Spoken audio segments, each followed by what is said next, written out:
Vivencias.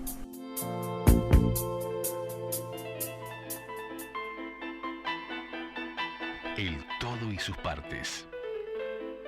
La columna de Carmen Molinas Bonilla en Vivencias.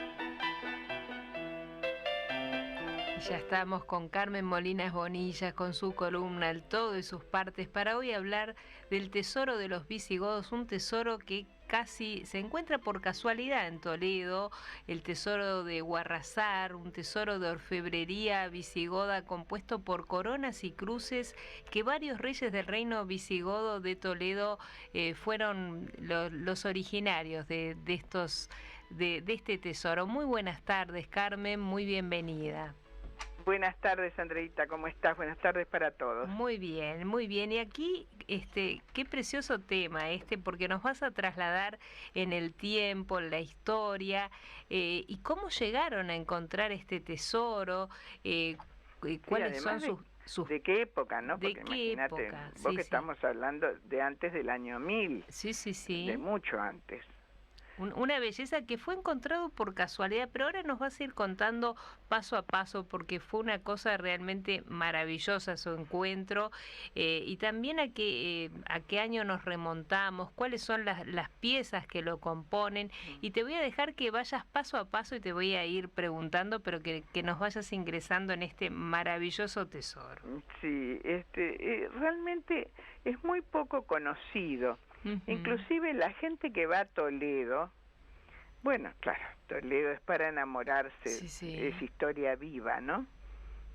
Toledo es la ciudad de la tolerancia, donde estaban las tres religiones representadas. Sí. Pero por supuesto que tuvo grandes luchas. Claro. Como todas las grandes invasiones que también tuvieron los territorios de todos lugares, pero en Europa fue algo impresionante. Y entonces en la época de los visigodos, los visigodos se habían convertido al cristianismo, sí, y estaban apasionados por realmente brindar a su Dios todo lo mejor. Entonces, como tenían unos orfebres maravillosos realmente, y por lo visto tenían mucho oro, claro, y muchas piedras preciosas, entonces ellos donaban lo que llamaban coronas votivas. Las coronas votivas eran coronas que no iban nunca a calzar en la cabeza de ningún rey. Eran coronas para colgar.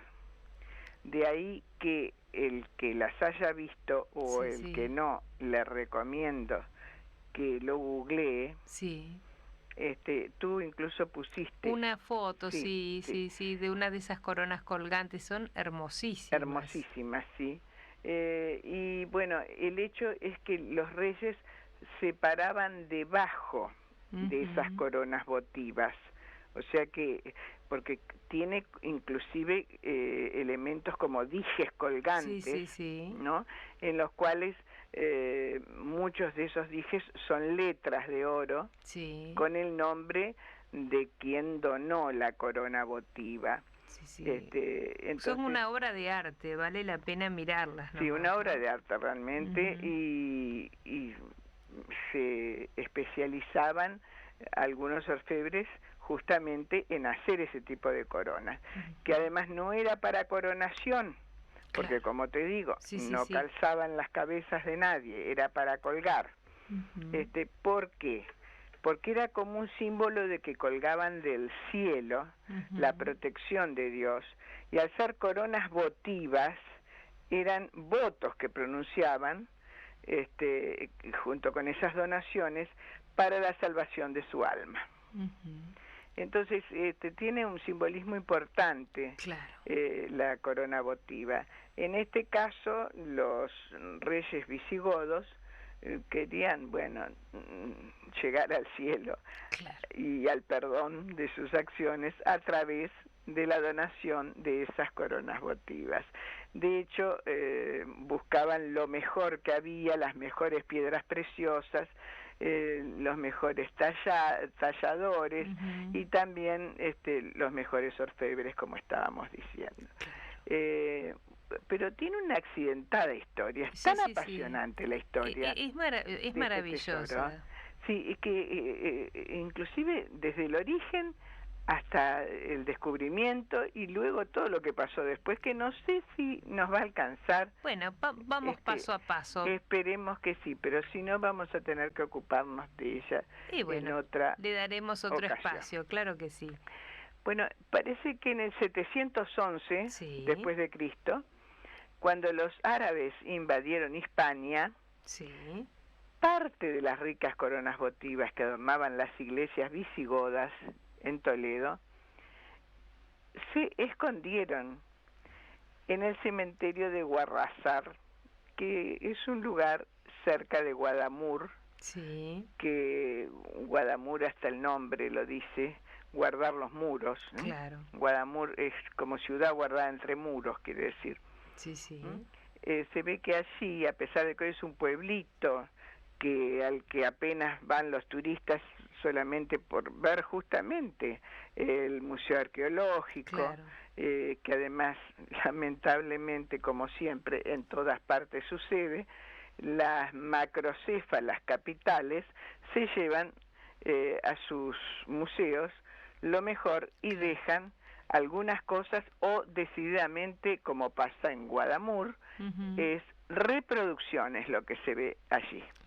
Si uno quiere ver los originales, tiene que ir al Museo Arqueológico Nacional de España, que por supuesto que está en Madrid, y bueno, y algún otro museo que también hay en Madrid, y por supuesto también a París, porque ahí está toda una historia de los franceses que intervinieron en el Museo Cluny. Claro, que tiene que ver con esto, porque la historia se entrelaza de una manera.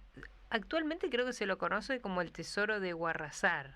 Sí, el tesoro de Guarrazar, justamente. Y es por esto que estás diciendo, ¿no? Claro, Guarrazar es una pequeñísima localidad, en una época era casi un cementerio y una huerta, que está en Guadamur.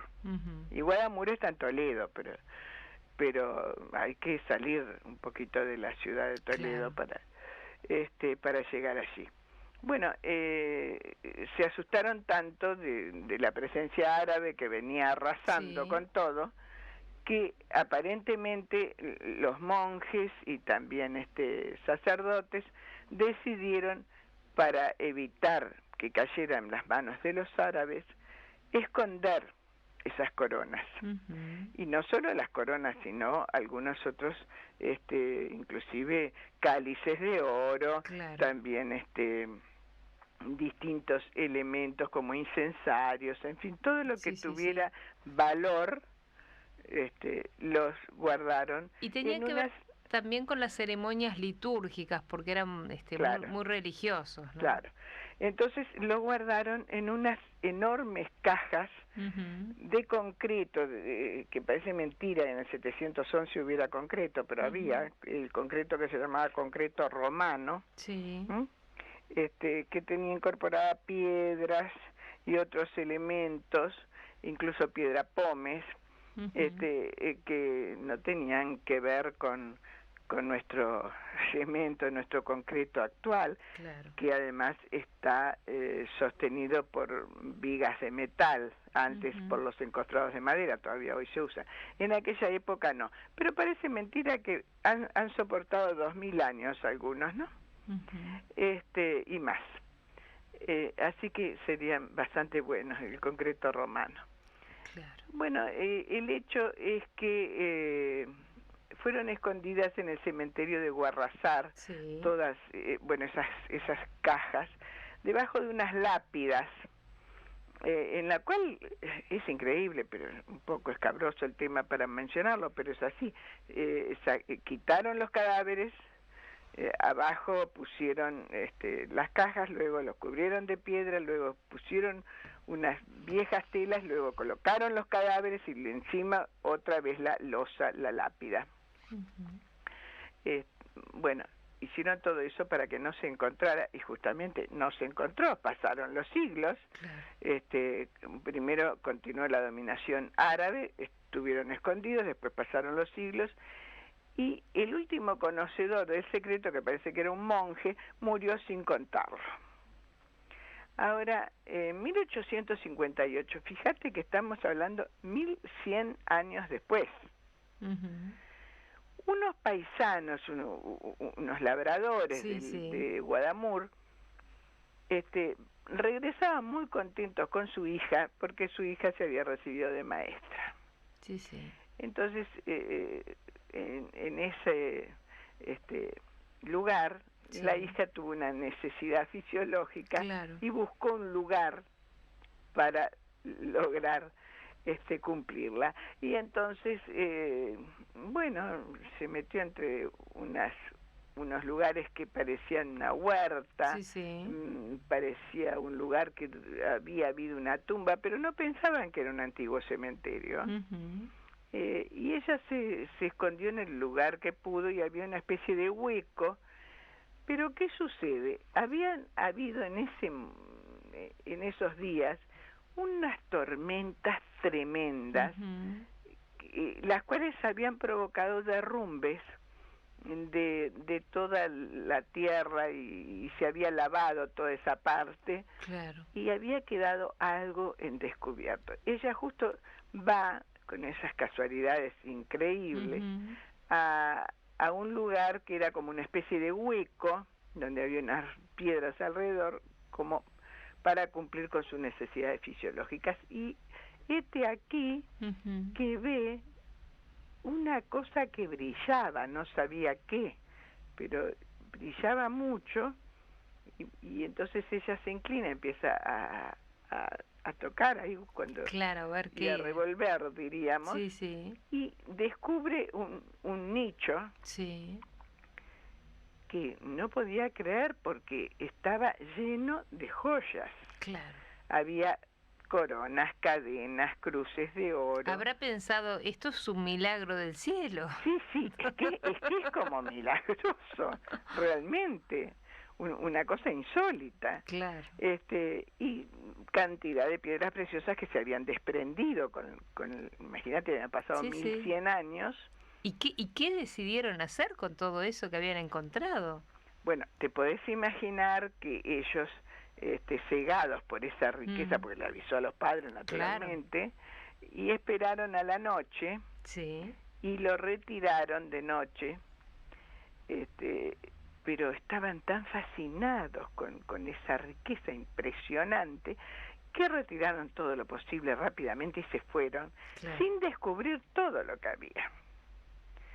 Bueno, al día siguiente, un labrador que había en una huerta próxima, y que los había estado mirando porque le llamaba la atención esa gente que de noche estaba escarbando, claro, y cargando algo.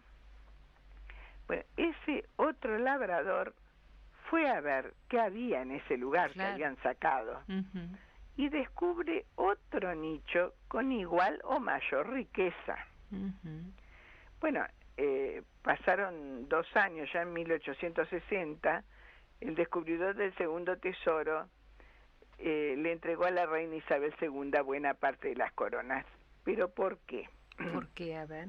Porque primero los primeros descubridores, los padres de la maestra, diríamos, y la maestra, ellos fueron vendiendo de a poco para que no se, claro, para que no descubriera que habían encontrado ese tesoro. Y la verdad que mal vendieron, destrozaron muchas de las joyas para venderlas de a poco, claro, a los plateros de Toledo y algunos orfebres.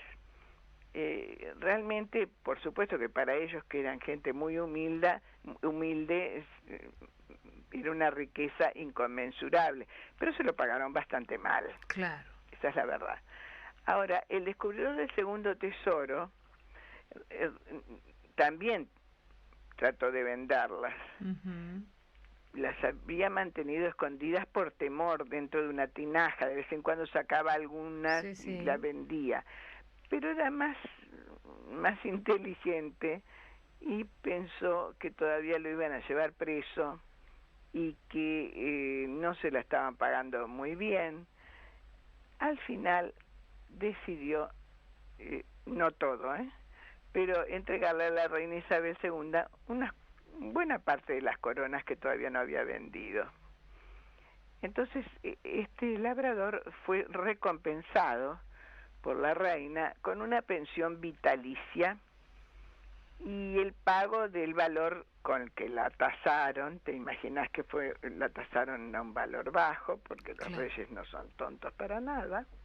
Y de todas maneras le pagaron el valor de tasación de esas, le llaman preseas, que son, bueno, las piezas que entregó. Ahora, aquí que ese tesoro tiene una historia que podría haber sido sacado de cualquier novela de aventuras, ¿no? Sí, porque llega de alguna manera todo esto que estás contando, y vos terminaste diciendo, cuando empezaste a hablarnos, nos decías que llegó a Francia y se ve en el Museo del Louvre de París, pero llegó al Museo del Louvre por algo. El Museo de Cluny de París, no al Louvre. Cluny. Y al Museo Arqueológico Nacional de Madrid, y la reina tuvo el mal tino, no el buen tino, de una de las coronas principales, de las más ricas de todas, de guardarla en la armería real. Pero resulta que de la armería real desapareció. Mira. Años después, y aunque encontraron a los ladrones, nunca se pudo encontrar la corona. ¿Y cómo es que llegan a tomar contacto con París, con Francia? Bueno, el hecho es que después porque esto fue en 1858, ¿recuerdas, no? Sí. De la gran tormenta. Tormenta, sí. Bueno, ahora, este otro vecino que ya nombramos, que era Domingo de la Cruz, que poseía una huerta en las proximidades, y que fue el que donó esa parte a la reina, él por supuesto no sabía que pertenecían a la cultura visigoda ni nada por el estilo, ¿no? Sí. Pero resulta que comentó, ya cuando había donado todo, cuando no había peligro de que lo llevaran preso, comentó algo, y este comentario llegó a Adolphe Héroald Gibbot, que era un profesor de francés del Colegio de Infantería de Toledo. Yo cuando pienso en el Colegio de Infantería de Toledo y pienso en la Armería Real, empiezo a unir cabos de pronto. Tengo imaginación. Claro. Capaz que escribí a Toledo, capaz que tenés suerte, Carmen, y te invitan. Yo creo que estás haciendo de detective. No tengo uniforme, porque esto se robó. Tiene que ver con, Gibbot, profesor del Colegio de Infantería de Toledo, y luego la Armería Real las relaciona un poco, ¿no? Claro, sí.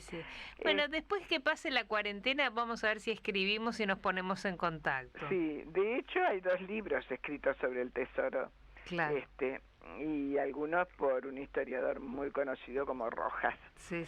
Bueno, en esa época el Colegio de Infantería estaba en el Hospital de la Santa Cruz, y él participó de una manera muy activa en la enajenación de las coronas de este tesoro, ¿no? Ahí él empezó a hacer sus operaciones un poco clandestinas, por decirlo así. Se reunió con un emérito diamantista de la corte que estaba retirado en Toledo, José Navarro, que era un gran conocedor de las antiguas artes preciosas. Él había restaurado el disco de Teodosio, por ejemplo, de la época romana. Había confeccionado una nueva obra de una corona para la reina Isabel II. Entonces, este hombre, José Navarro, lo instruyó sobre lo que tendría que hacer y sobre el valor arqueológico también que tenía, y sobre el valor material de las joyas. Claro. Entonces le sirvió de socio y de mano experta en comprar en Guadamur, restaurar joyas y posteriormente venderlas en Francia. Claro, y también creo que compró alguna huerta por allí. Sí. Esto es lo que lo orientó, pero es que la sociedad entre profesor Eduard Gibot y Navarro dio como fruto la compra de las coronas. Claro. Pero las que poseían todavía los pobres labradores, aquellos Francisco y María, los padres de la maestra, ¿no?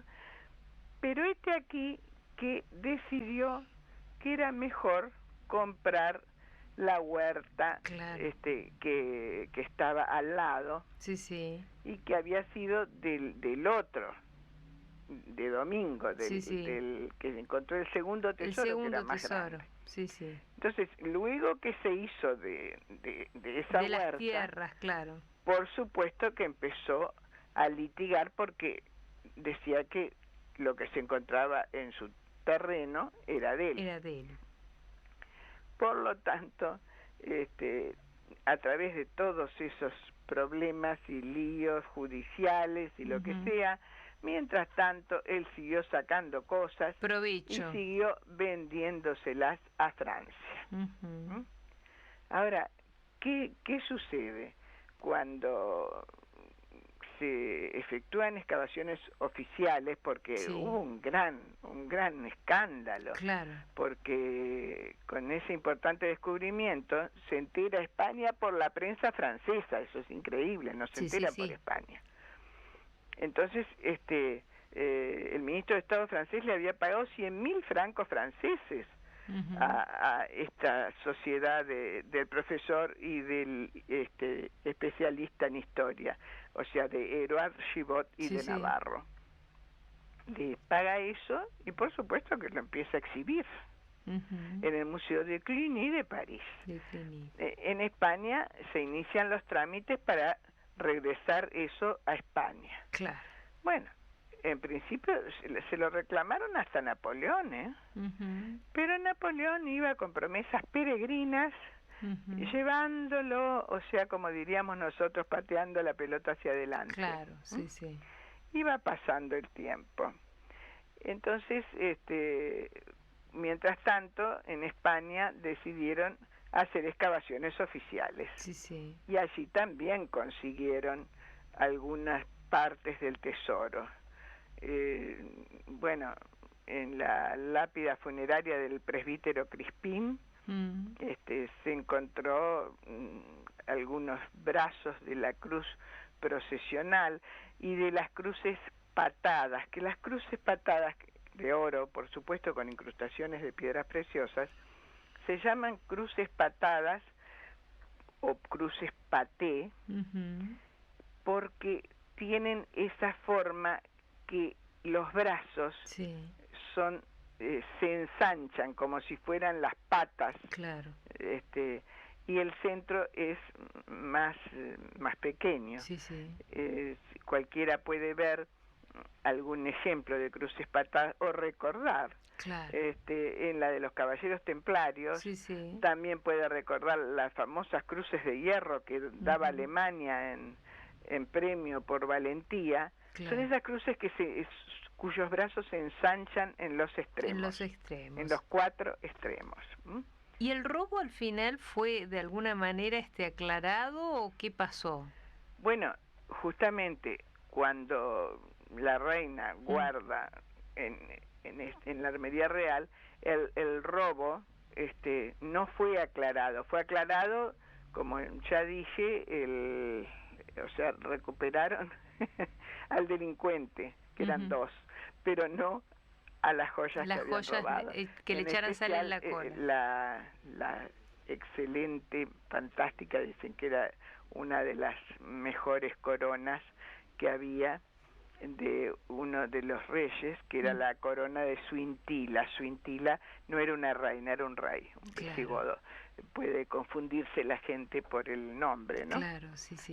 Bueno, el 4 de abril de 1921 se cometió el robo en la Real Armería. Y bueno, la corona de Suintila y un trozo de corona de enrejado que pertenecían al patrimonio real, desapareció hasta el día de hoy.